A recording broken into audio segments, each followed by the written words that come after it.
Assalamualaikum warahmatullahi wabarakatuh. Shalom, salam sejahtera bagi kita semua. Om Swastiastu, Namo Buddhaya, salam kebajikan. Yang saya hormati Bapak dan Ibu dosen sekalian, serta teman-teman semua yang saya banggakan. Pada siang hari yang indah dan bermakna ini, marilah kita panjatkan puji syukur atas kehadirat Tuhan Yang Maha Esa, karena berkat karunia-Nya kita dapat berkumpul di sini dalam keadaan sehat dan bahagia. Pertemuan ini sangat bermakna dan tidak terlepas dari kasih sayang Tuhan dalam berbagai cara. Semoga selesai pertemuan ini nantinya ada banyak manfaat yang dapat kita ambil, khususnya oleh semua yang ada di sini. Sebelum memasuki materi sosialisasi hari ini, izinkanlah saya memperkenalkan diri terlebih dahulu. Karena ada pepatah yang pernah berkata, tak kenal maka tak sayang. Perkenalkan, nama saya Eka Stefani, biasa dipanggil Eka, saya berasal dari Wonogiri.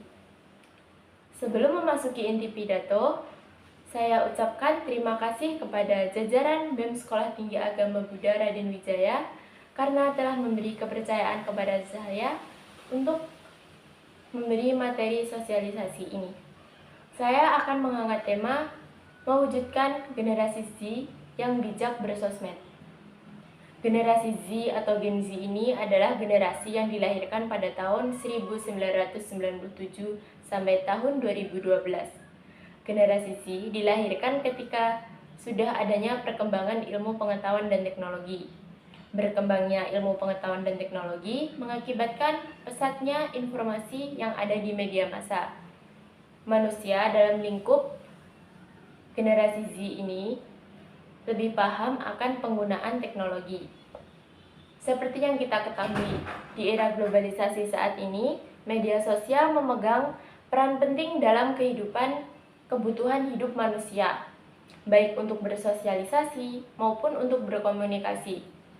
Karena hanya dalam satu genggaman, seluruh manusia di muka bumi ini dapat saling bertukar informasi, mengakses gambar atau video, hingga pengetahuan baru tanpa celah.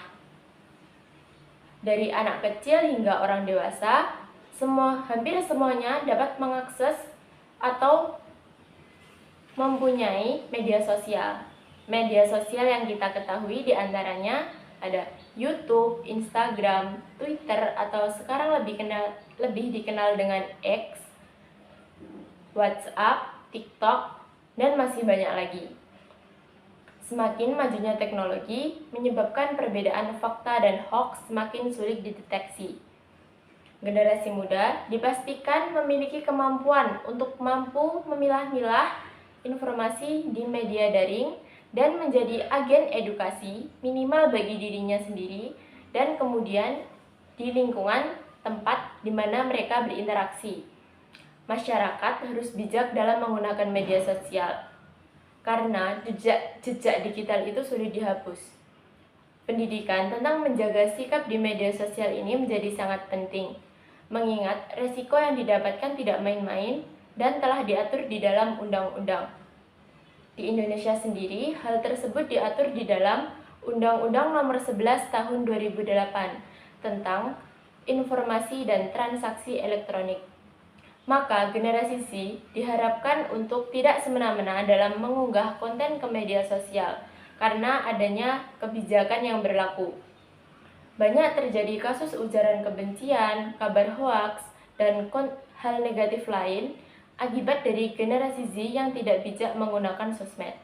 Melalui media sosial, ada banyak hal yang dapat diambil oleh generasi muda. Namun, di satu sisi, dampak media sosial itu perlu diwaspadai. Dampak positif dapat dijadikan pembelajaran, sementara dampak negatif harus dihindari. Dampak negatif dari penggunaan media sosial antara lain kecanduan, berkurangnya interaksi dengan manusia secara langsung, banyaknya informasi yang salah, dan menurunnya etika dan sopan santun, atau juga timbulnya masalah kesehatan. Sedangkan dampak positif yang dapat diambil dari perkembangan media sosial itu sendiri antara lain lancarnya arus informasi, kemudahan pengaksesan ilmu pengetahuan, dan lancarnya komunikasi yang terjalin. Generasi Z harus mampu mempergunakan media sosial dengan bijak dan bertanggung jawab. Dengan cara antara lain, janganlah asal posting sesuatu di media sosial yang belum tentu kebenarannya, karena adanya Undang-Undang ITE. Harus selalu menjaga etika dan tutur bahasa dalam mengunggah konten. Yang kedua, pilihlah konten yang positif dan inspiratif. Hindari mengikuti akun yang menyebarkan kebencian dan konten negatif lainnya. Jangan sembarangan menyebarkan data pribadi atau membagikan data pribadi seperti nama, nomor telepon, alamat, dan juga ID username. Atur penggunaan privasi akun media sosial. Dan yang keempat ada melaporkan konten tidak pantas.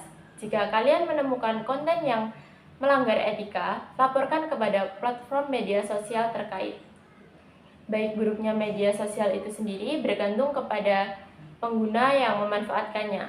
Ini artinya, media sosial tidak sepenuhnya berdampak negatif dan juga tidak sepenuhnya memunculkan efek positif. Semua bergantung kepada sang pengguna yang menggunakannya.